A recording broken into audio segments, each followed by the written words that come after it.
So our first story comes from Mike Perry, who was involved in a physical altercation on Tuesday night where he knocked out an elderly man. Now, a bit of context before the video plays. TMZ reports that Mike Perry was ordering drinks at a Texas restaurant and one of the restaurant's employees asked him to leave. Allegedly, Mike Perry didn't want to leave and a witness says that he punched the employee in the eye. So now here's footage of what happened after when Mike Perry was trying to leave the restaurant. Here's the clip. No, I'll stay here. Let's go. I'll stay here. What do you want? Go, Mike. Here's your phone. I'll just wait here, bro. Don't worry about it. No, y'all want to call? Y'all calling the cops? I'll stay because if I leave and y'all call, no. I have a side. I don't have to go anywhere. Catch her again, mother. Are you bringing the cops? Because if I leave, then did you touch me?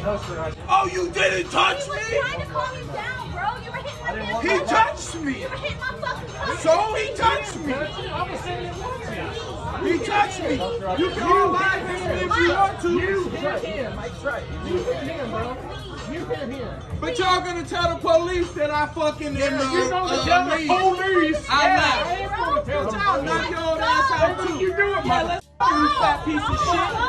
Hey, no. Hey! He grabbed my picture.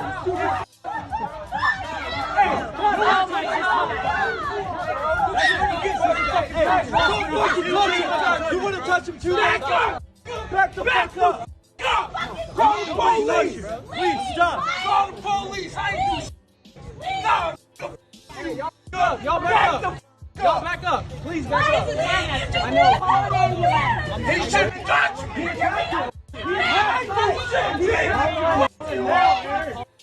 You ain't on my side, bitch! You ain't on my side, bitch!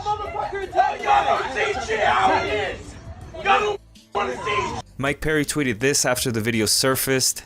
No comment. Our next story comes from Jorge Masvidal, who reacts to his coach Mike Brown testing positive for COVID-19. Speaking on SportsCenter, Jorge Masvidal says he was devastated when he heard the news.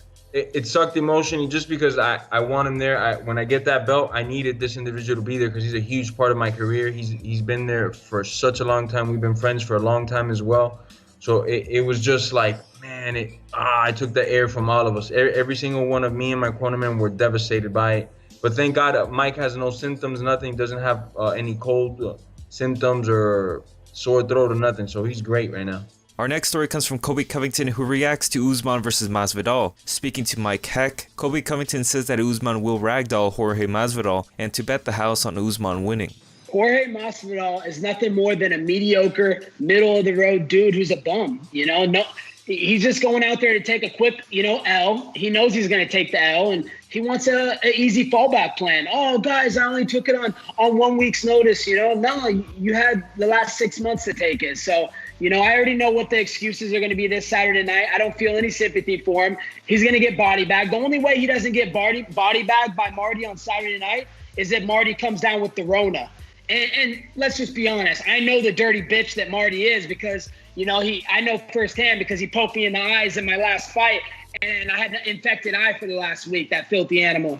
Yeah, load the house on Usman. I mean, that's the easiest bet of all time. It's locker than lock, It's the lock play this weekend. And everybody's going to, start making excuses for Masvidal immediately after. Oh, he only had a week. Oh, this, that. He wasn't ready. So, get ready for all the crybabies that support that Judas Masvidal.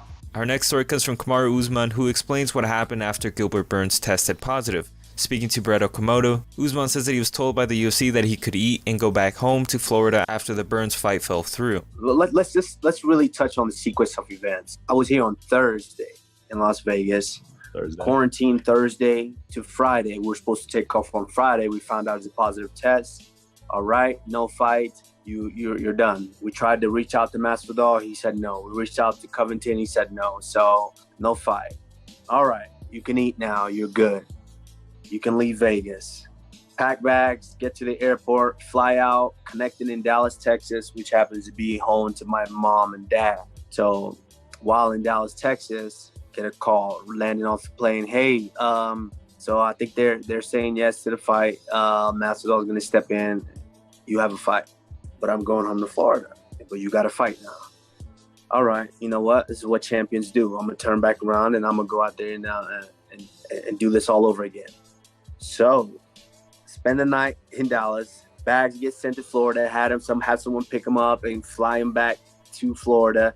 Then get on the plane the next morning, yesterday morning, get here, quarantine, and here we have it. We're doing the same thing over and over again. So it's been a roller coaster, but at the end of the day, this is what champions are made of.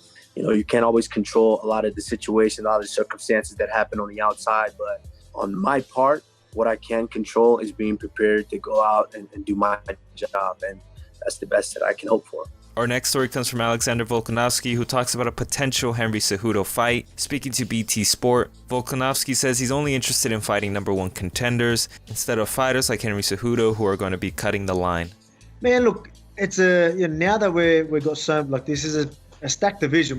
This featherweight division is absolutely stacked, and we have so many of the top contenders about to fight. You know, as I've said from day one, I want to fight the #1 contenders. There's a ranking system for a reason, and I want, I'm like I said, that's the type of champion I want to be. I want to take out all the #1 contenders one by one, until I'm the greatest of all time. And I believe I'm going to be doing that, and it won't be long till I do that. So, for him to get that fight, I think. I believe that the UFC is going to have to pay me good enough to let him push in front. To be quite honest, because again, I want to fight the #1 contenders, and I've said that from day one. I've got to do this rematch. There's no clear #1 contender. That's why I think this rematch, I accept it and be like, this is a fight I want. I think this is big enough for me. But 1 month we're going to have so many guys knocking on the door wanting to take me on, and they're rightfully so. We're going to have all the top contenders having a go at each other. I've got my eye on them. They're the guys I want. But again, in saying that, people are going to keep throwing Henry Cejudo's name out there. If the UFC really want that, I think we need to get paid for that to happen if he's going to push in front. That's what I think. Our next story comes from Anthony Smith, who gives his thoughts on Usman versus Masvidal. Speaking on SiriusXM Fight Nation Radio, Anthony Smith says people aren't giving Jorge Masvidal a good enough shot.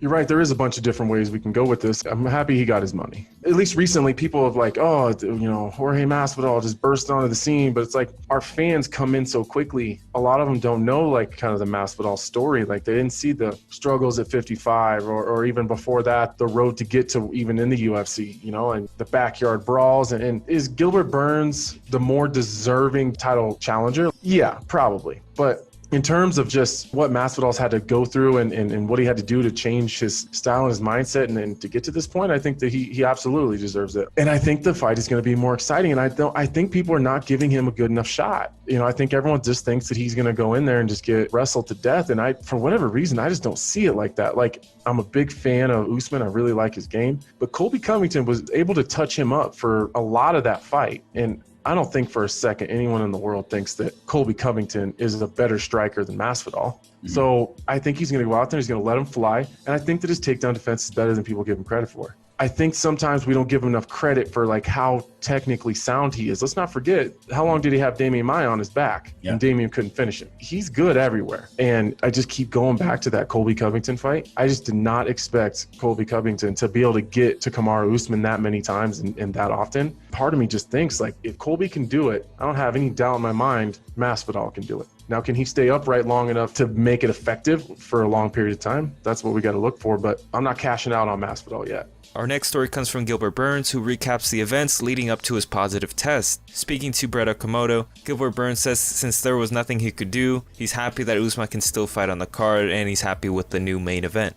We got there Thursday. It was all good.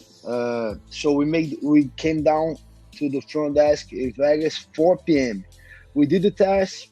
We just waiting for the results. I had one test done here Monday in Florida. Was negative, so I was confident that I'll be okay. But then I have a heavy headache. That was the only thing that I had the whole week. I was that heavy headache all the time. I couldn't shake my head. That part right here was very heavy. That was the only symptom that I have. So next day when I wake up with the Hunter Campbell call from the UFC. He was the one that gave me the news. Say, hey, you test positive. So we're gonna run to another test after the second result to go from there. So and then I was waiting, and then I had the whole Khabib his dad passed away, and we were all caught up in that situation. Then wait for the results, and then hours later, the second test came, and I had a confirmation that it test positive. And I just heard Masvidal jumping, and to be honest, I'm happy with that fight too. You know, for sure, I want to have that opportunity, but as I can't, why not? That was the fight that everybody wanted. I was happy for Masvidal to get the deal. I'm happy that Kamaru is fighting, and like I said, I'm happy. There's nothing I can do. You know, it's out of my control. The only thing that I get in my control now is stay healthy, get better soon, and spend time with my family. That's the only thing I can do. That about wraps up the video for today. If you made it this far, leave a like if you enjoyed the video. Have a great day and peace.